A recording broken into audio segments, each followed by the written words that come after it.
श्री राधे राधे गोविंद गोविंद राधे राधे राधे गोविंद गोविंद राधे राधे गोविंद गोविंद राधे राधे राधे बोलिए गोविंद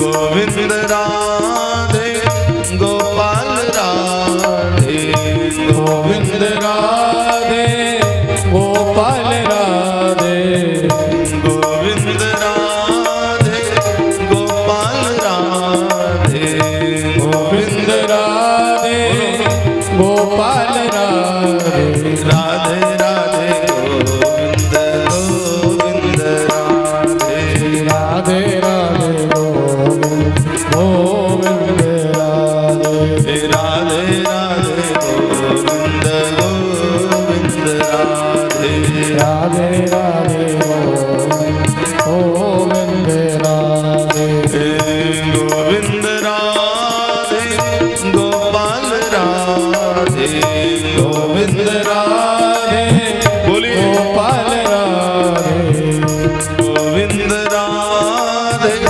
गोपाल राधे गोविंद राधे गोपाल राधे श्री राधे राधे गोविंद गोविंद राधे श्री राधे राधे गोविंद राधे जय राधे राधे गोविंद गोविंद राधे जय राधे राधे गोविंद राधे श्री राधे राधे गोविंद गोविंद राधे श्री राधे राधे गोविंद राधे तो जन्मांतरे भवेत् पूर्णम तदा भागवतम लभेत्।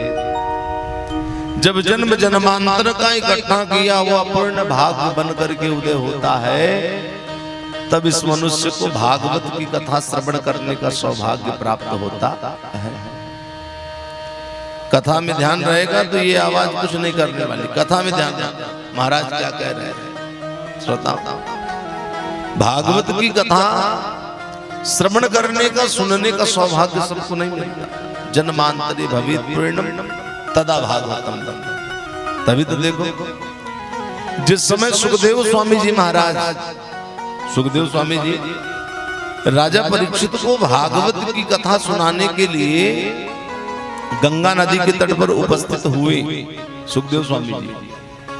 उस समय देवतागण जो कि अपना काम बनाने में परम कुशल होते हैं, परम चतुर होते हैं, वो देवता लोग अमृत का कलश लिए और सुखदेव स्वामी जी के सामने प्रकट हो गए। इंद्रादि देवता अब बोले कि सुखदेव स्वामी जी महाराज, इस अमृत के कलश को आप ले लीजिए और इसके बदले में जो भागवत कथा अमृत है ये आप हम देवताओं को दे दीजिए।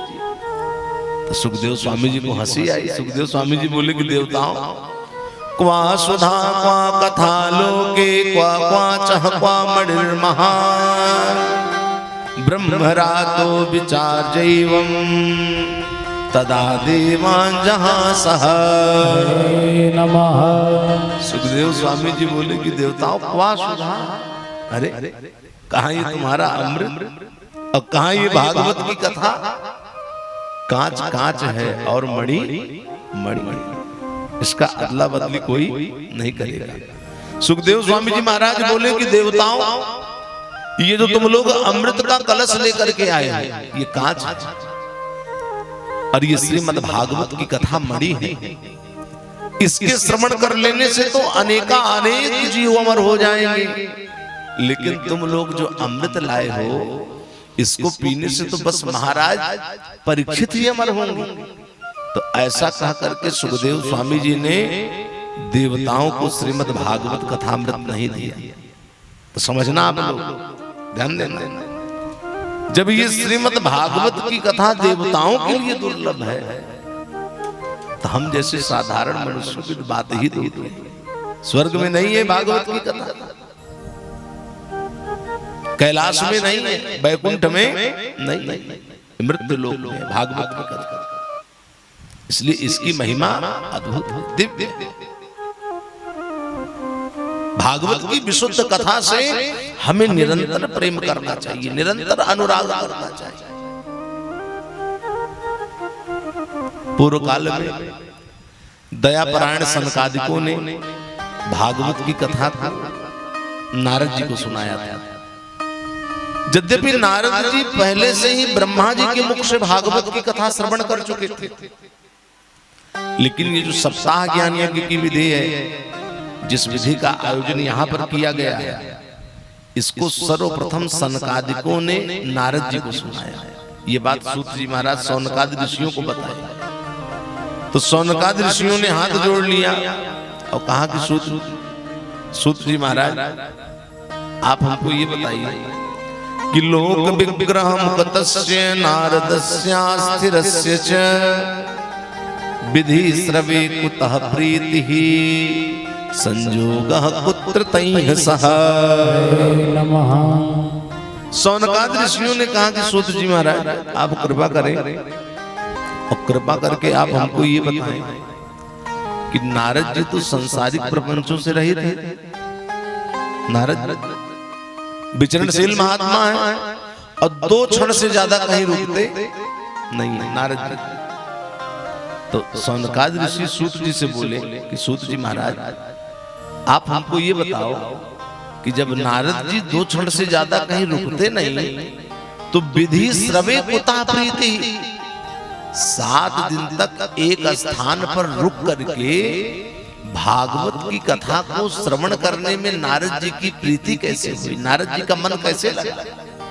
जब नारद जी 2 क्षण से ज्यादा कहीं नहीं रुकते, तो 7 दिन तक रुक कर विधि श्रवे कुतः प्रीति, भागवत की कथा को कैसे श्रवण किया?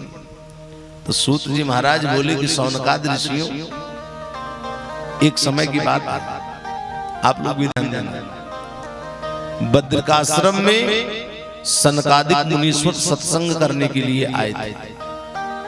तो वहीं पर सनकादिकों की भेंट नारद जी से हुई। नारद जी बड़े उदास, बड़े चिंतित। सनकादिक मुनीश्वर देखे, बोले नारद जी क्या बात है, आप बड़े उदास दिखाई दे रहे हैं।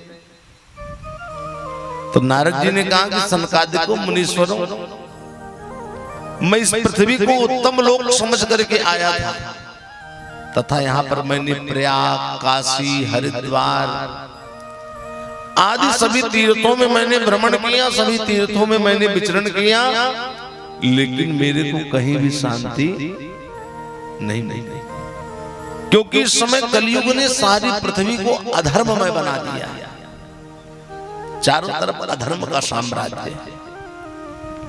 और इस तरह से मैं कलयुग के दोषों को देखता हुआ ब्रजधाम वृंदावन धाम पहुंचा। जिस वृंदावन धाम में राधा रमण, रमा रमण, कमल नयन भगवान श्री कृष्ण की सुंदर सुंदर लीलाएं हुई हैं। जब मैं उस वृंदावन धाम में पहुंचा, ब्रजधाम में पहुंचा, तो मैंने एक बहुत बड़ा दृश्य देखा कि एक युवती दुखी मन से बैठी थी वृंदावन में, और उसके पास 2 वृद्ध पुरुष अचेत अवस्था में पड़े थे, और उस युवती के चारों तरफ सैकड़ों औरतें खड़े होकर के पंखा झल रही थी, पंखा चला रही थी। और जब मैं वृंदावन में इस दृश्य को दूर से देखा, तो नारद जी बोले, मैं उस युवती के पास गया, तो वह युवती मुझे देखते ही बोली कि भो भो साधो क्षणम तिष्ठ मच्चिंतामपि नाशय दर्शनम तव लोकस्य सर्वथाग हरम परम। नमः। कि भो भो साधो क्षणम, महात्मा जी क्षण भर के लिए ठहरिए, भो भो साधो क्षणम तिष्ठ, महाराज क्षण भर के लिए ठहरिए और हमारी चिंता का नाश कर दीजिए, क्योंकि आप सरीखे संतों का दर्शन बड़े भाग्य से होता है, और आपके वचनों से मेरे दुखों की बहुत कुछ शांति हो जाएगी। तो नारद जी ने उस युवती से कहा कि देवी, आप कौन हैं? यहाँ वृंदावन में आप कैसे आए? और ये जो अचेत पड़े हुए हैं ये दोनों कौन है? आपके चारों तरफ ये जो सैकड़ों औरतें खड़ी हैं ये सब कौन है? कहां से आई है? आपका क्या नाम है?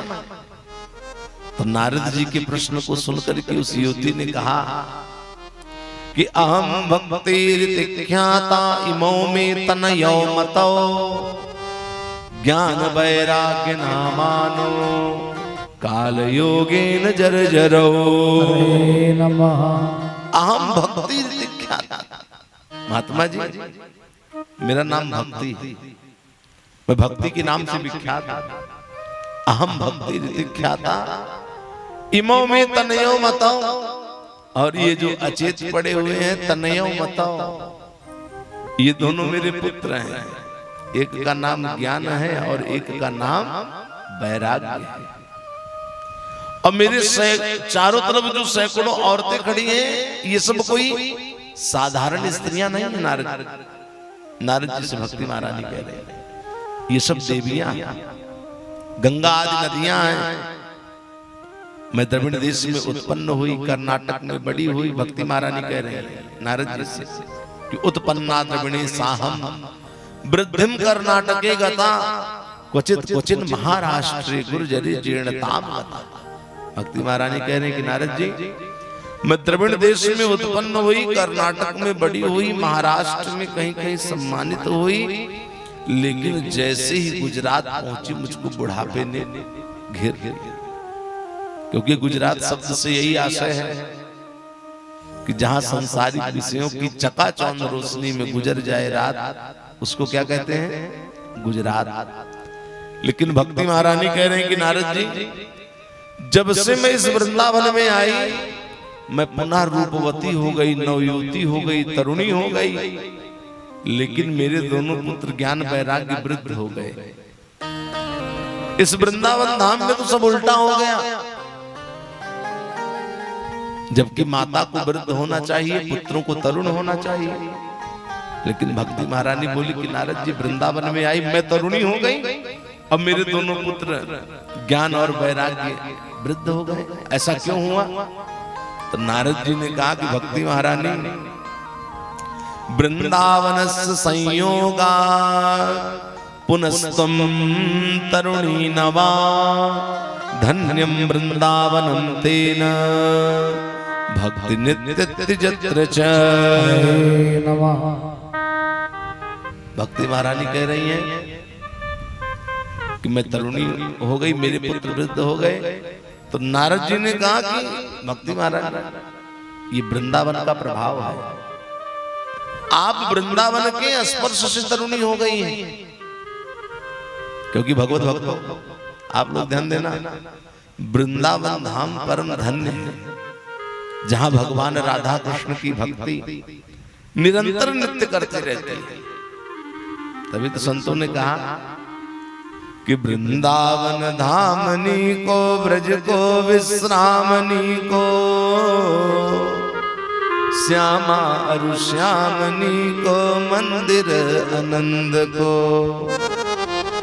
काली दह तीरनी को यमुना को नीरनी को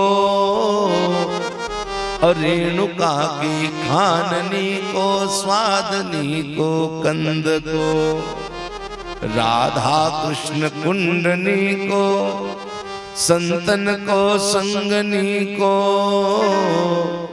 और गौर श्याम अंगनी को नवयुग चंद को नील पीत पटनी को बंसी वट तटनी को ललित किशोरनी को नटनी को नंद को। श्रोता वृंदावन धाम परम धन्य है, जहां भगवान राधा कृष्ण की भक्ति निरंतर नित्य करते रहते हैं। वृंदावन गए हो क्यों मुकेश जी? अगर नहीं गए तो जरूर जाओ वृंदावन। वृंदावन एक बार जरूर जाओ। यदि चेक्षस जन्म निजम सुफलम, यदि मनुष्य जीवन का वास्तविक फल प्राप्त करना चाहते हो तो वृंदावन जाओ।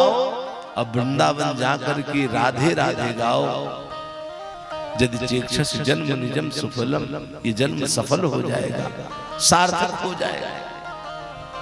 तो नारद जी बोले कि भक्ति महारानी, आप वृंदावन के स्पर्श से तरुणी हो गई हैं। धन्यम वृंदावनम तेन भक्त निर्त्यत्य चित्त। और कलयुग में न किसी को ज्ञान प्रिय है न वैराग्य प्रिय है, इसलिए ये दोनों आपके पुत्र ज्ञान और वैराग्य उत्साहहीन वृद्ध हो गए हैं। लेकिन नारद जी बोले भक्ति महारानी आप चिंता मत करो, आपके बुलाने से तो भगवान नीचों के घरों में भी चले जाते हैं। नारद जी बोले भक्ति महारानी, मैं आपके दोनों पुत्र ज्ञान वैराग्य इनको सचेत करने का कोई उपाय सोचता हूं। देखो ज्ञान वैराग्य वृंदावन में अचेत पड़े, इनमें चेतना नहीं है। तो नारद जी ज्ञान वैराग्य के कान में बार बार वेद वेदांत गीता का पाठ सुनाए, बार बार वेद पाठ है, लेकिन चेतना नहीं आई। तो आकाशवाणी हुई कि नारद तुम्हारे द्वारा ये जो प्रयास किया जा रहा है ये सफल होगा, लेकिन इसके लिए तुम एक सत्कर्म करो। वो सत्कर्म तुम्हें संत शिरोमणि सनकादिक मुनीश्वर बताएंगे। जब ये आकाशवाणी सुने नारद जी तो बद्रिकाश्रम गए, जहां करोड़ों सूर्य के समान तेजस्वी संत शिरोमणि सनकादिक मुनीश्वर से नारद जी की भेंट हुई। और नारद जी ने वृंदावन की सारी घटना सनकादिकों को बता दी। सनकादिक मुनीश्वर बोले कि नारद जी आप चिंता मत करो, ज्ञान वैराग्य को सचेत करने का उपाय यहाँ पहले से ही विद्यमान है, और वो है श्रीमद् भागवत की कथा। तो नारद जी को हंसी आ गई। नारद जी बोले जब मैं वेद वेदांत गीता के पाठ के द्वारा ज्ञान वैराग्य को सचेत करना चाहा, नहीं हुए, तो इस भागवत की कथा से कैसे सचेत हो जाएंगे। सनकादिक मुनीश्वर समझ गए कि अभी नारद जी को भागवत की महिमा का ज्ञान नहीं है। सनकादिकों ने कहा कि नारद जी वेदोपनिषदाम सारा जाता भागवती कथा, अत्युत्तमा ततो भाति पृथक भूता फलाकृति नमः। सनकादिकों ने कहा कि नारद जी वेदोपनिषदाम सारा जाता भागवती कथा, ये जो भागवत की कथा है वेदों के सार को लेकर उसके तत्व को खींचकर भक्ति ज्ञान और वैराग्य का निरूपण करते हुए व्यास जी ने भागवत की कथा को लिखा। जैसे दुग्ध से घृत की कीमत ज्यादा होती है कि नहीं, गन्ने से शक्कर की कीमत ज्यादा होती है कि नहीं, तो वैसे ही भगवत भक्तों वेद वेदांत से बढ़कर के ये भागवत की कथा है। अब व्यास भगवान ने भक्ति ज्ञान और वैराग्य की स्थापना के लिए इसको प्रकाशित किया है।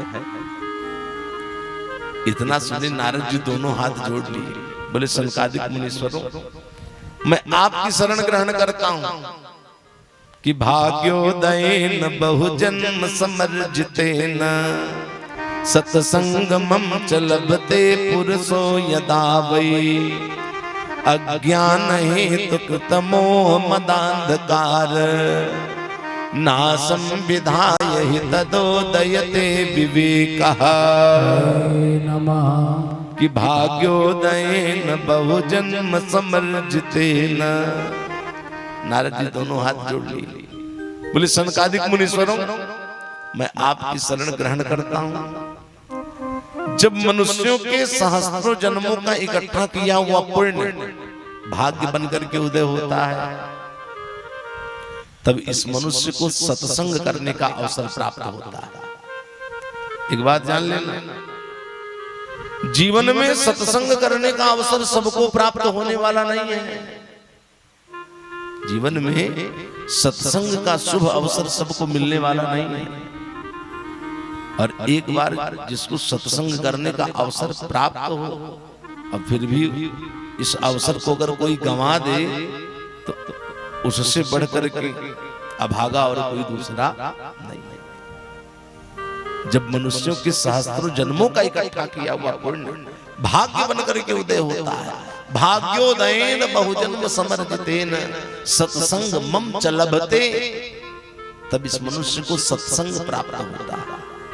और जब इस मनुष्य को सत्संग प्राप्त हो जाता है तो ये मनुष्य जो अज्ञान रूपी अंधकार की ओर जाकर के भटक गया है, उससे ज्ञान रूपी प्रकाश की ओर आने लगता है। तो नारद जी हाथ जोड़ लिए, बोले सनकादिक मुनीश्वरों, मैं आपकी शरण ग्रहण करता हूं, ज्ञान वैराग्य सचेत हो जाए, भक्ति को आनंद की प्राप्ति हो, इसलिए मैं भागवत की कथा का आयोजन कराऊंगा। तो महाराज कहां कराऊं? तो सनकादिकों ने कहा कि नारद जी, आप हरिद्वार में गंगा नदी के तट पर आनंद नामक एक घाट है, उस साधु संतों से सेवित है और देवता तथा सिद्ध लोग भी उस स्थान का सेवन किया करते हैं, आप वहीं पर भागवत की कथा का आयोजन कराएं। तो नारद जी के द्वारा हरिद्वार में गंगा नदी के तट पर भागवत की कथा का आयोजन कराया गया, जिसमें वक्ता सनकादिक मुनीश्वर चुने गए और श्रोता स्वयं नारद जी बने। और भगवत भक्त जिस समय सनकादिक मुनीश्वर भागवत की कथा पर प्रवचन करना प्रारंभ की, उस समय हिमालय आदि पर्वत, गंगा आदि नदियां, वशिष्ठ आदि ऋषि, ये सब अपना अपना स्थान छोड़ करके भागवत की कथा को श्रवण करने के लिए आने लगे। सनकादिकों ने भागवत की कथा पर प्रवचन करते हुए कहा कि श्रोताओं, आप लोग भी ध्यान देना, आत्म कल्याण के लिए बहुत सारे शास्त्र, अब बहुत सारे पुराण पढ़ने की कोई आवश्यकता नहीं है, समझना। आत्म कल्याण के लिए बहुत सारे शास्त्र, बहुत सारे पुराण पढ़ने की कोई आवश्यकता नहीं। आत्म कल्याण के लिए ये श्रीमद् भागवत महापुराण पर्याप्त है। इसलिए सदा सेव्या श्रीमद् भागवती कथा यस्या श्रवण मात्रेण हरिश्चित्तम समाश्रये नमः।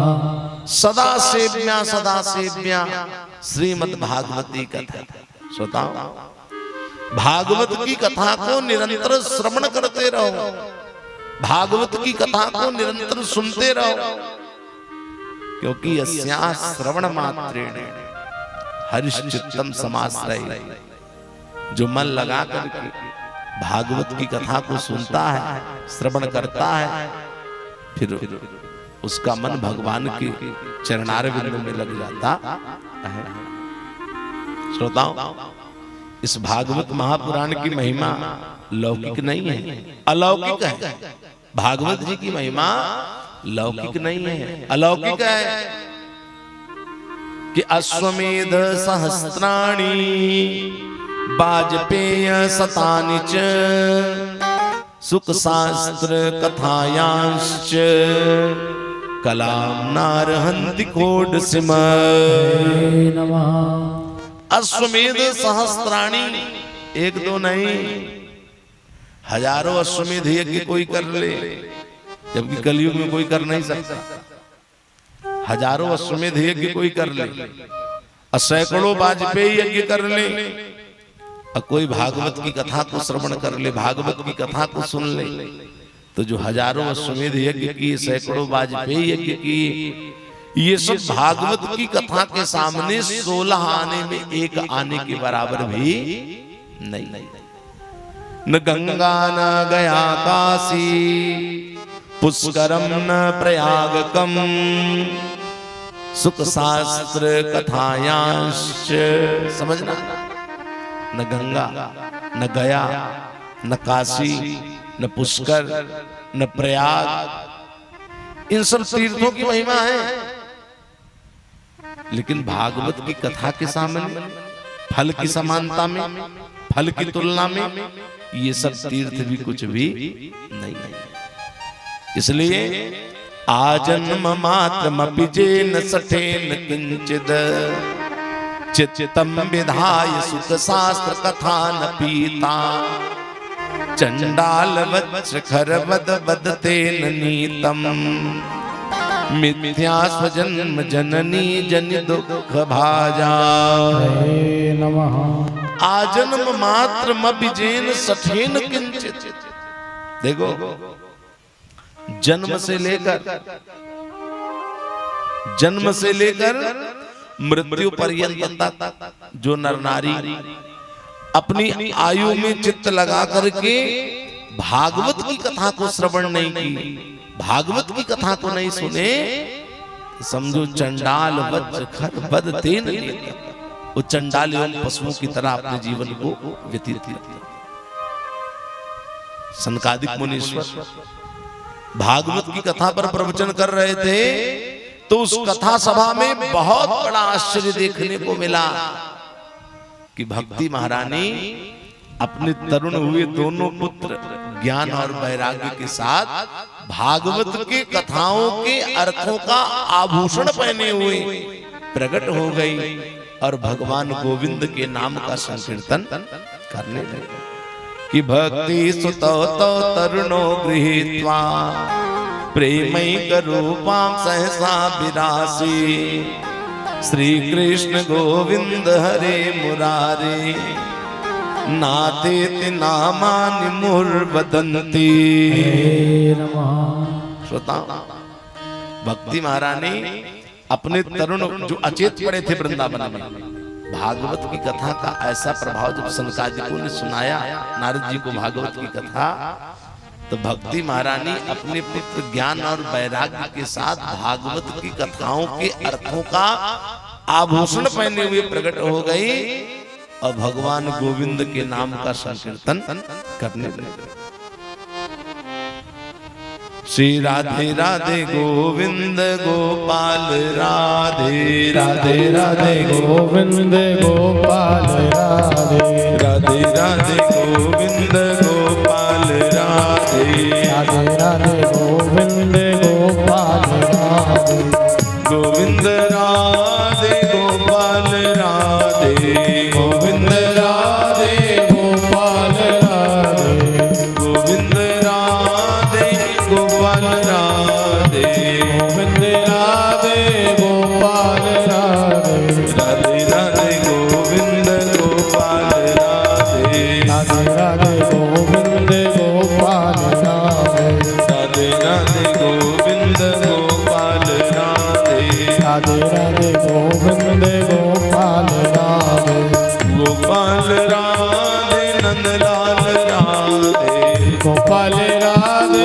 नंदलाल राधे गोपाल राधे नंदलाल राधे गोपाल राधे नंदलाल राधे राधे राधे गोविंद गोपाल राधे राधे राधे गोविंद गोपाल राधे राधे राधे गोविंद गोपाल राधे राधे राधे गोविंद गोपाल राधे गोपाल राधे गोपाल राधे नंदलाल राधे गोपाल राधे नंदलाल राधे नंदलाल राधे गोपाल राधे नंदलाल राधे गोपाल राधे राधे राधे गोविंद गोपाल राधे राधे राधे गोविंद गोपाल राधे राधे राधे गोविंद गोपाल राधे राधे राधे गोविंद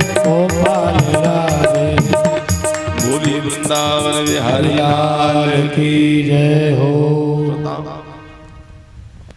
अब सनकादिकों से नारद जी बोले कि सनकादिक मुनीश्वरों अलौकिकोयम महिमा मुनीश्वरा सप्ताह जन्योद्य विलोकितो मया मूढ़ा सठा जे पशु पक्षिणोत्र सर्वे निष्पाप तमा भवन्ति। नमः सनकादिकों ने कहा कि नारद जी बोले सनकादिक मुनीश्वरों मैं इस भागवत महापुराण की महिमा लौकिक नहीं अलौकिक दिख रहा हूं, क्योंकि महाराज मूढ़ा सठा जे पशु पक्षिणोत्र इस कथा सभा में जितने मूढ़ पशु पक्षी पापी जीव आदि बैठे थे वो सब भागवत की कथा श्रवण करके निष्पाप हो गए। सनकादिकों ने कहा नारद जी भागवत प्रत्यक्षा कृष्ण है, ये साक्षात श्री कृष्ण का स्वरूप है। भागवत महापुराण भगवान कृष्ण जब पृथ्वी का त्याग कर रहे थे तो उद्धव बोले प्रभु मैं बिना आपके एक क्षण भी नहीं रह सकता। भगवान बोले मैं कहीं जा थोड़ी रहा। उद्धव को भागवत की कथा सुनाए और उद्धव और मैत्री के देखते ही देखते भगवान भागवत में प्रवेश कर गए। तो श्रीमद् भागवत आख्योयम प्रत्यक्षा कृष्ण एवं स्त्री कृतोसी मया नाथ मुक्त्यर्थम भवसागरे। अगर संसार रूपी समुद्र को पार करना चाहते हो तो भागवत भगवान की शरणागति ले ले। मुक्त्यर्थम भवसागरे। तो नारद जी हाथ जोड़े बोले सनकादिक मुनीश्वर कृपा करो और कृपा करके ये बताओ कि भागवत की कथा को श्रवण करने से किसकी किसकी मुक्ति हो जाएगी, किसकी किसकी शुद्धि हो जाएगी। सनकादिकों ने कहा कि नारद जी मानव पाप कृतस्तु सर्वदा सदा दुराचार रता दिमाग ग्राम क्रोधाग्निदग्धा कुटिलाक्ष कामिनः सप्ताह यज्ञेन कलौ पुनन्ति ते।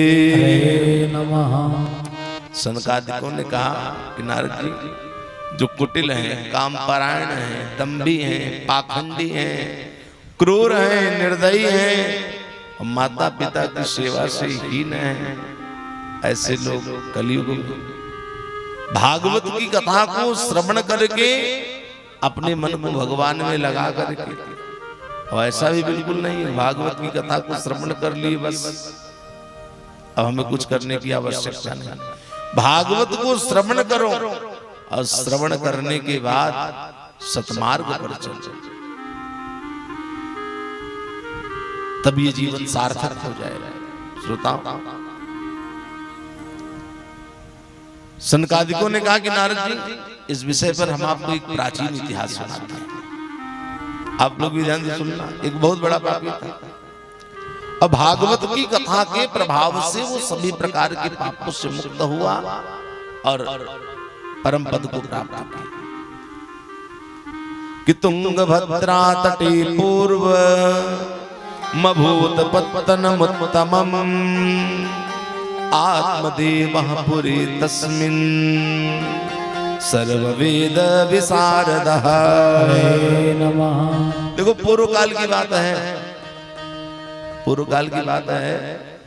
तुंगभद्रा नदी के तट पर एक अनुपम नगर बसा था, बड़ा सुंदर नगर बसा था और उस नगर में समस्त वेदों का विद्वान आत्मदेव नामक ब्राह्मण रहता था। उसकी स्त्री धुंधली परम सुंदरी थी परंतु संतानहीन थी और धीरे धीरे उम्र ढलने पर आत्मदेव ब्राह्मण को संतान की चिंता सताने लगी, जिससे वो दुखी होकर के घर से निकल करके जंगल की तरफ चल पड़ा कि आज मैं अपने प्राणों का त्याग करता हूं। वन में चले जा रहा था आत्मदेव ब्राह्मण, प्यास लगी तो जल पीने के लिए किसी सरोवर के पास गया, जल पिया और जल पी लेने के बाद आत्मदेव ब्राह्मण ने सन्यासी को देखा और सन्यासी को देखते ही आत्मदेव ब्राह्मण फूट फूट करके रोने लगा। सन्यासी ने कहा ब्राह्मण देवता क्या बात है, आप अपने नेत्रों से अश्रुओं की धारा क्यों बहा रहे हैं, आप क्यों रो रहे हैं महाराज, क्या कारण है?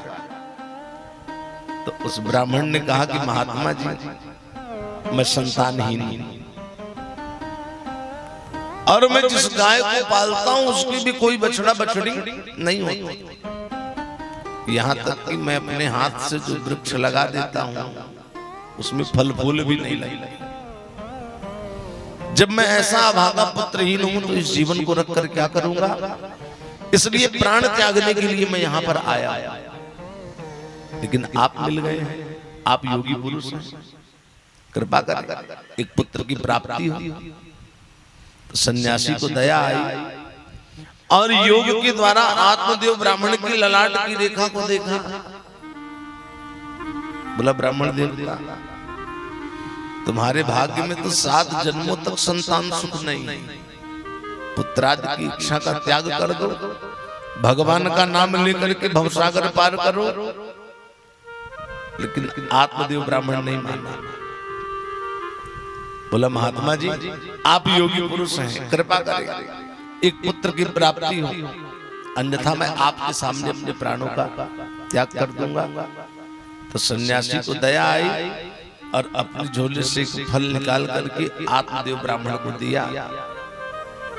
बोला इस फल को ले जाओ, अपनी धर्म पत्नी को दे देना, इसे खाने से सर्वांग सुंदर बालक होगा। लेकिन मेरी बात याद रखना, तुम्हारे भाग्य में 7 जन्म तक संतान सुख नहीं है। ऐसा कहकर सन्यासी अपने गंतव्य स्थान को चले गए। आत्मदेव ब्राह्मण घर आया और उस फल को अपनी पत्नी धुंधली को दिया। बोला इसे खा लो, इसे खाने से सर्वांग सुंदर बालक होगा। ऐसा कह ही रहा था कि घर में कुछ काम आ गया। आत्मदेव ब्राह्मण बाहर चले गए। अब इधर उसकी स्त्री धुंधली ने तर्क कुतर्क करके उस फल को नहीं खाया। तर्क क्या था? बोली संतान होने पर उसका लालन पालन करना पड़ेगा, ये मेरे से नहीं हो पाएगा। कुतर्क क्या था? बोली गर्भ रहेगा तो पेट बढ़ जाएगा, पेट बढ़ेगा तो भोजन कम हो जाएगा, और कहीं भोजन कम हुआ तो मेरी ताकत क्षीण हो जाएगी, मैं कमजोर हो जाऊंगा। और कहीं ग्राम में डाकुओं का दल आ गया तो सब भाग जाएंगे, मैं भागूंगी कैसे? जो नहीं होगा वो भी सोच रहे। अब बोली कहीं ये गर्भ सुखदेव स्वामी की तरह 16 वर्ष तक पेट में रह गया तो मैं तो संसार के सुखों से वंचित हो जाऊंगा। तो ऐसा तर्क कुतर्क करके धुंधली ने वो फल नहीं खाया। आत्मदेव ब्राह्मण आया, पूछा कि तुमने वो फल खा लिया? झूठ बोल दी। बोली हाँ खा ली, और चिंता में रहने लगे। एक दिन धुंधली की बहन मिलने के लिए आई। जब धुंधली की बहन मिलने के लिए आई तो धुंधली ने सारी बात अपनी बहन को बता दी।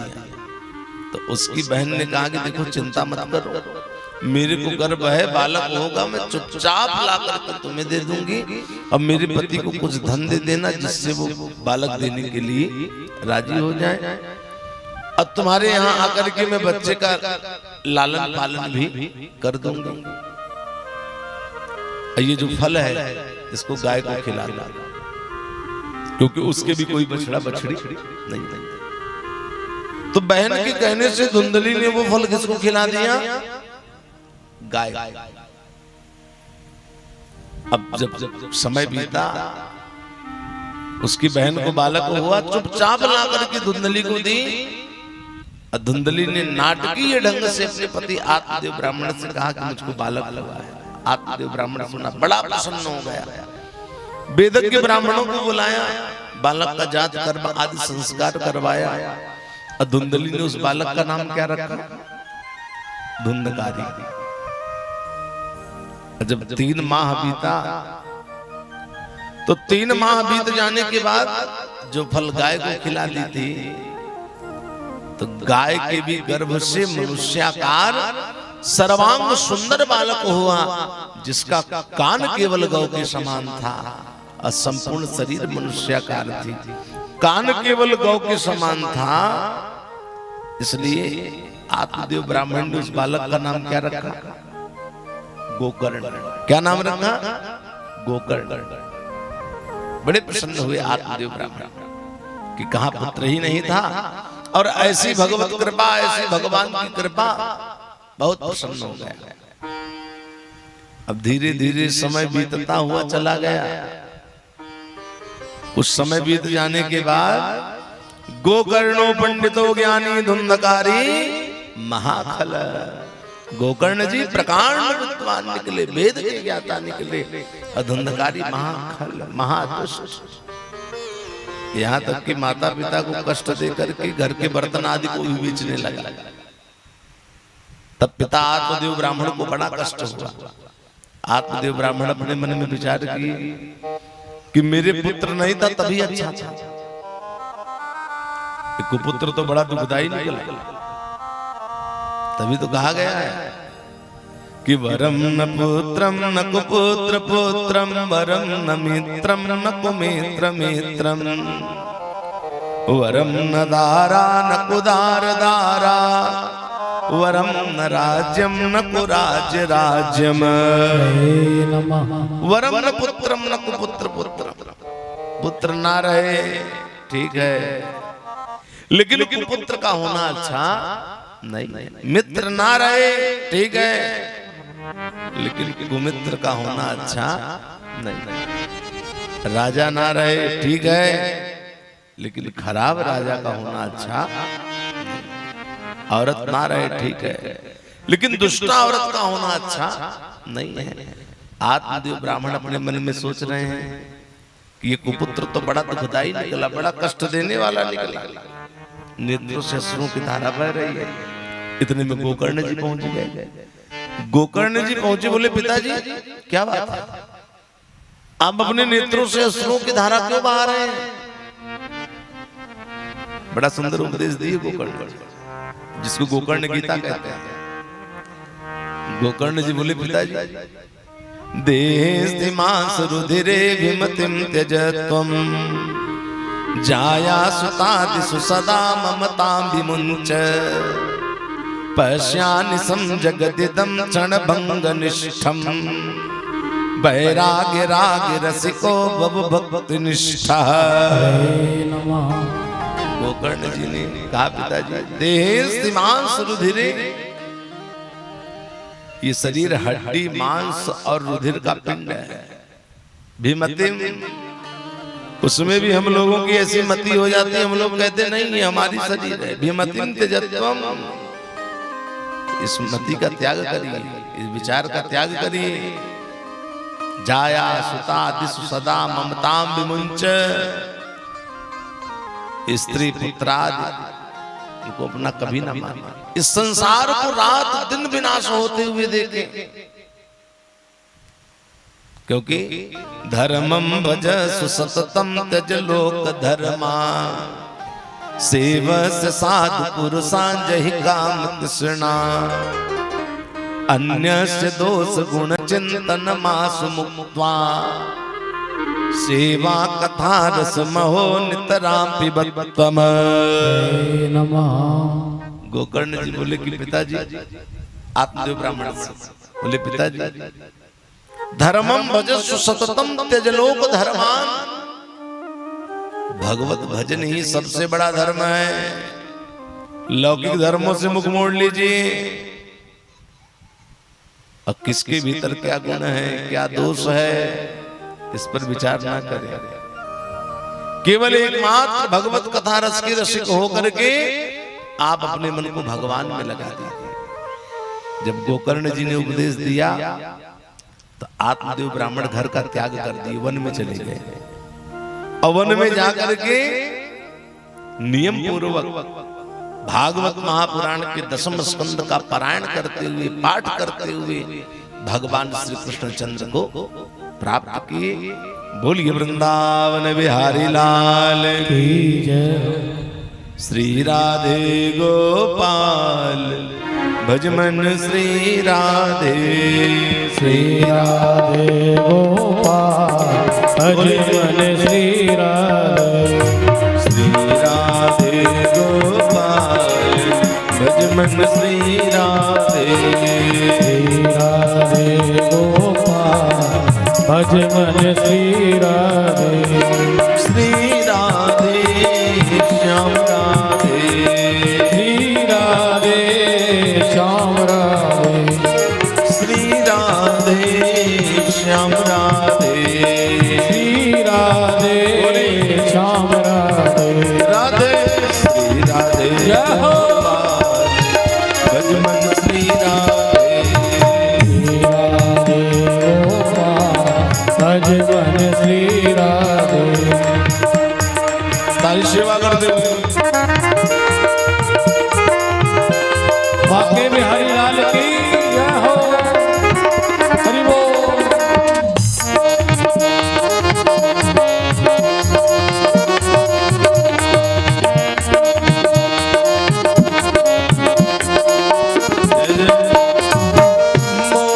मुकुट मकरात कुंडल मोर मुकुट मकरात कुंडल मोर मुकुट मकरात कुंडल मोर मुकुट मकरात कुंडल गल बजंती माल भज मन श्री राधे गल बजंती माल भज मन श्री राधे श्री राधे गोपाल भज मन श्री राधे श्री राधे गोपाल भज मन श्री राधे श्री राधे गोपाल भज मन श्री राधे श्री राधे गोपाल भज मन श्री राधे बोली वृंदावन बिहारी लाल लाल की जय। इसके बाद धुंधकारी ने अपनी माता को बड़ा कष्ट दिया, धुंधली को, जिससे वो खिन्न होकर के परेशान होकर के रात्रि के समय कुएं में गिर करके अपने प्राण को त्याग दिया। और जब घर की सारी संपत्ति पाया, वेश्याओं के जाल में फंस गया, उनको अपने घर में रख लिया और घर की संपत्ति से उनका लालन पालन करने लगा। और जब सारी संपत्ति नष्ट हो गई तो चोरी करके उनका पालन पोषण करने लगा।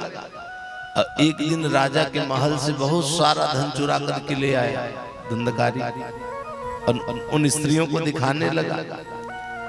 उन स्त्रियों ने सोचा कि अरे आज तो ये राजा के महल से चोरी किया है, कहीं ये पकड़ा जाएगा तो ये राजदंड के द्वारा मारा जाएगा और इसके चुराए हुए धन का उपभोग हम करती हैं तो हमको भी दंड मिलेगा, तो क्यों ना हम ही लोग इसको मार दें। ऐसा विचार करके उन स्त्रियों ने चारों तरफ से, रात्रि के समय धुंधकारी जब खाट पर सोया था तो चारों तरफ से रस्सी से बांध दी और उसके मुख में जलती हुई अंगार को डाल दी। उसका प्राण निकल गया और वो सब की सब स्त्रियां इधर उधर चली गई। धुंधकारी प्रेत बनकर के उस सोने घर में रहने लगे। अब जब बहुत समय बीत गया, गोकर्ण जी तीर्थ यात्रा करके आए, विश्राम करने लगे घर में, तो वो प्रेत अपना भयानक स्वरूप दिखाना प्रारंभ कर दिया। कभी अगली का रूप धारण कर लेता, कभी भैंसे का रूप धारण कर लेता। गोकर्ण जी देखे बोले, भाई तू कौन है, तेरी ये दशा कैसे हुई? तो वो प्रेत कुछ बोल नहीं पा रहा। तो गोकर्ण जी अपने कमंडल में तीर्थ का जल रखे थे, उस जल को हाथ में लिए भगवान के नाम का मंत्र पढ़े और छींटा मारे। बोले तू कौन है, तेरी ये दशा कैसे हुई? तो उस प्रेत ने कहा कि अहम भ्राता त्वदीयोस्मि धुंधकारीति नामतः। अहम भ्राता त्वदीयोस्मि धुंधकारीति नामतः। भैया मैं आपका भाई, अहम भ्राता त्वदीयोस्मि धुंधकारीति नामतः। धुंधकारी और कुकर्म करने के कारण मैं मार दिया गया हूं, प्रेत योनि में भटक रहा हूं। भैया आप मेरा उद्धार करें, उद्धार करें, उद्धार करें। तो गोकर्ण जी ने कहा कि भाई मुझको बड़ा आश्चर्य है कि तदर्थम तू गया पिंडो मया दत्तो विधानता तत्कथम नहीं मुक्तोसि। अरे मैंने तो तुम्हारा विधि विधान पूर्वक गया जी में पिंडदान किया, तो क्या गया श्राद्ध से तुम्हारी मुक्ति नहीं हुई? तो उस प्रेत ने कहा भैया एक दो नहीं, आप सैकड़ों गया श्राद्ध कर लो तब भी मेरी मुक्ति होने वाली नहीं। तो गोकर्ण जी बोले तेरी मुक्ति कैसे होगी? तो प्रेत ने कहा मेरी मुक्ति कैसे होगी आप ही विचार करिए। तो दूसरे दिन जब सवेरा हुआ तो गोकर्ण जी बड़े बड़े विद्वानों के पास गए कि उस प्रेत की मुक्ति कैसे होगी, कोई नहीं बता पाया। तब गोकर्ण जी अपने तपोबल से सूर्य की गति को रोक दिए, सूर्य भगवान की स्तुति की। तो सूर्य भगवान ने कहा कि इसको भागवत की कथा सुनाओ।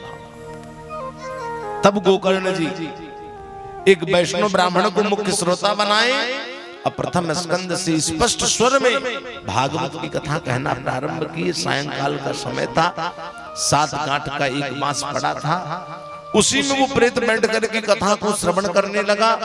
जब कथा प्रथम दिन संपन्न हुई तो बांस की एक गांठ खुल गई। इस प्रकार से 7 दिन में बांस की 7 गांठें खुल गई। अधुंधकारी प्रेत योनि से मुक्त हुआ, दिव्य स्वरूप धारण किया, अपने भाई गोकर्ण को प्रणाम किया, बोला भैया धन्य भागवती वार्ता, धन्य भागवती वार्ता, प्रेत पीड़ा विनाशिनी। ये भागवत की कथा धन्य है, इसके श्रवण करने से पाप कांप उठते हैं। धन्य भागवती वार्ता, प्रेत पीड़ा विनाशिनी।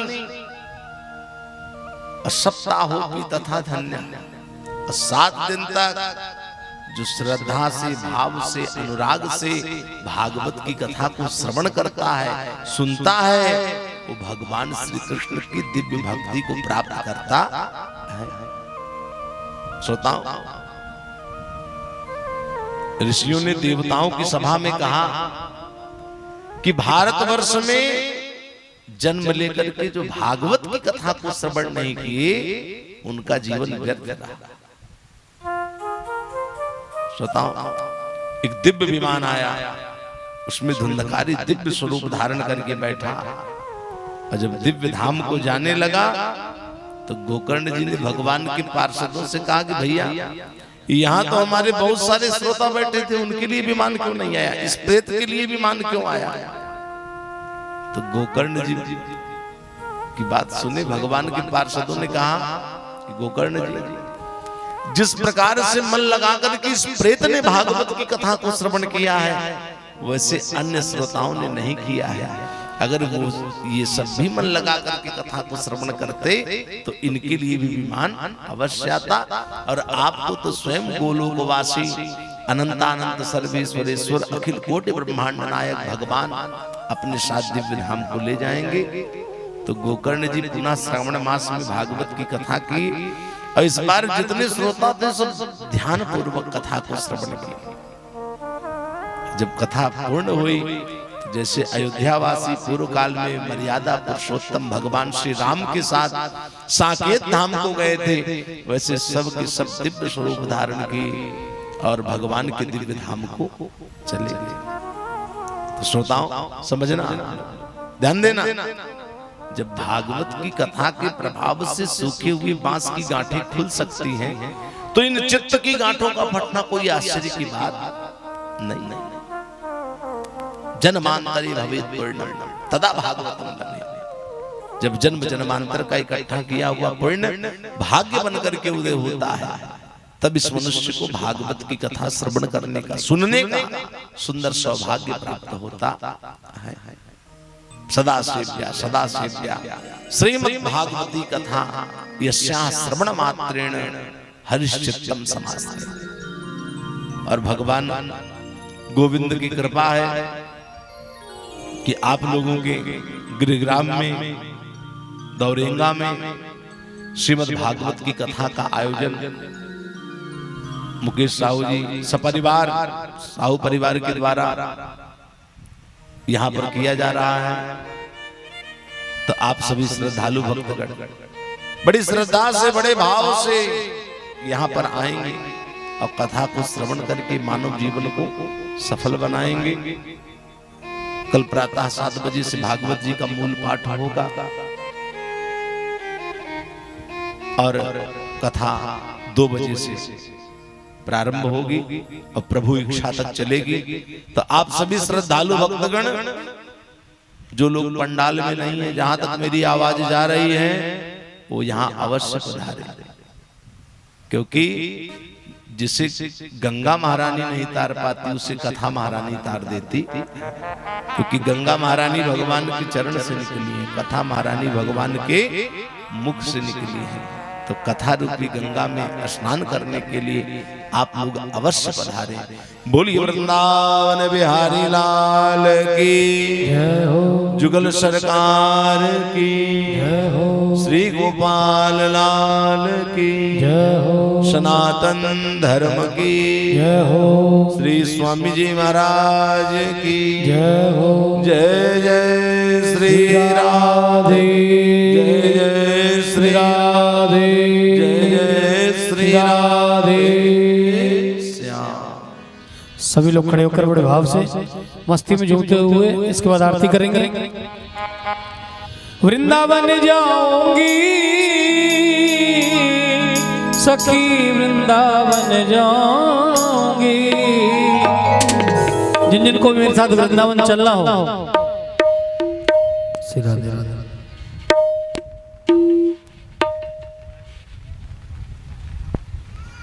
सीधा दे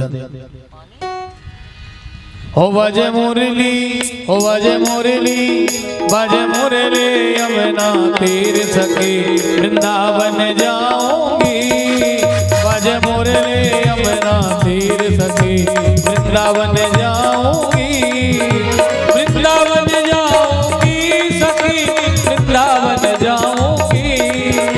वृंदावन जाऊंगी सखी वृंदावन जाऊंगी।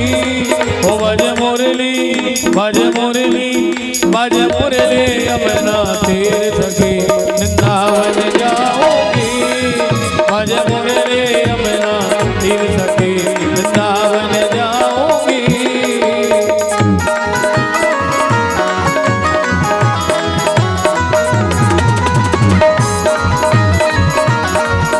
मस्ती में झूमते हुए सभी लोग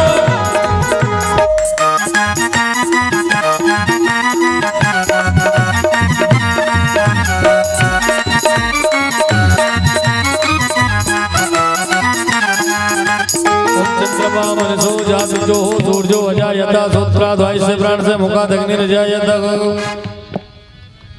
भागवत भगवान की गए आरती भक्त को भव सिंधु से गए तार दी। भागवत भगवान की गए आरती भक्त को भव सिंधु से गए तार दी। अच्युतम केशवम कृष्ण दामोदरम हरे श्रीधरम माधवम वासुदेवम हरे हरे। ये अमर ग्रंथ के मुक्ति पंक्ति के पंचम वेद निराला गे, पंचम वेद निराला गे। ज्योति जगाने वाला गे, पंचम वेद निराला गे। हरि नाम यज्ञ, हरि नाम यज्ञ, जग के मंगल की आरती। भागवत भगवान की जय आरती भक्त को भव से तार दे। अच्युतम केशवम कृष्ण दामोदरम हरे श्रीधरम माधवम वासुदेवम हरे हरे। ये शांति गीत पावन पुनीत पापों को मिटाने वाला है, पापों को मिटाने वाला है। गरीब दर्श कराने वाला है, पापों मिटाने वाला है। ये सुख करणी, ये दुख हरणी श्री मधुसूदन की आरती। पापियों को पाप से तार दे। भागवत भगवान की जय आरती भक्त को भव सिंधु से तार दे। अच्युतम केशवम कृष्ण दामोदरम हरे श्रीधरम माधवम वासुदेवम हरे हरे। ये मधुरी बोल जगपति कोल तन मार्ग बताने वाला है, मार्ग बताने वाला है। बिगड़ी को बनाने वाला, सत्य मार्ग बताने वाला है। बिगड़ी श्री राम यही घनश्याम यही प्रभु की महिमा की आरती। भागवत भगवान की गए आरती भक्त को भव सिंधु से तार दे। अच्युतम केशवम कृष्ण दामोदरम हरे श्रीधरम माधवम वासुदेवम हरे हरे। कर्पूर गौरम करुणावतारम संसार सारम भुजगेन्द्रकारम सदा वसंतम हृदयारविंदे। भावो भवानी सगतं नमामि।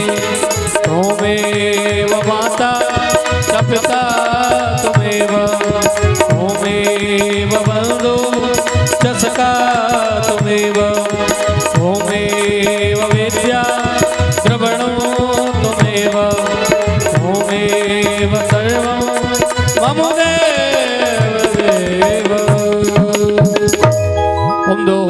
शांतिरंतरिक्षं शांतिः पृथिवी शांतिराव शांतिरोगदयः शांतिः वनस्पतयः शांति विश्वे देवा शांति ब्रह्म शांतिः सर्वगं शांति शांतिरेव शांति सामा शांतिरेधि ओम जजेन जयमय जन्त देवास्तानि धर्माणि प्रथमान् सन्नादेहनाकं मयि पुष्प ले लीजिए हाथ में सन्नादेहनाकं मयि पुष्प ले लीजिए हाथ में यहीं से आरती को रख दीजिए सन्नाते हनाकं महिमाना सजन्ते द्रपूर्वे साध्याः सन्ति देवा हरि ओम एकदन्ताय विद्महे वक्रतुण्डाय धीमहि तन्नो दन्ति प्रचोदयात् हरि ओम महालक्ष्मी च विद्महे विष्णुपत्नी च धीमहि तन्नो लक्ष्मी प्रचोदयात् हरि ओम नन्दनन्दनाय विद्महे यशोदानन्दनाय धीमहि तन्नो श्रीकृष्णः प्रचोदयात् सेवन्तकावकुलचम्पकपाटलाय पुन्नाकजाते करवीरसाल पुष्पै बिल्वप्यबाल तुलसी दलमञ्जरीवी त्वां पूजयामि जगदीश्वरमे प्रसीद नाना सुगन्ध पुष्पाणि यथा कालो भवानि च पुष्पांजलि मया दित्ताग्राणा परमेश्वर मंद पुष्पांजलि समर्पयामि बोल भागवत महापुराण की जय श्री वृंदावन बिहारी लाल की जय श्री राधा रानी सरकार की सतगुरुदेव भगवान की गोपाल लाल की आज के आनंद की जय जय श्री राधे जय जय श्री राधे जय जय श्री राधे।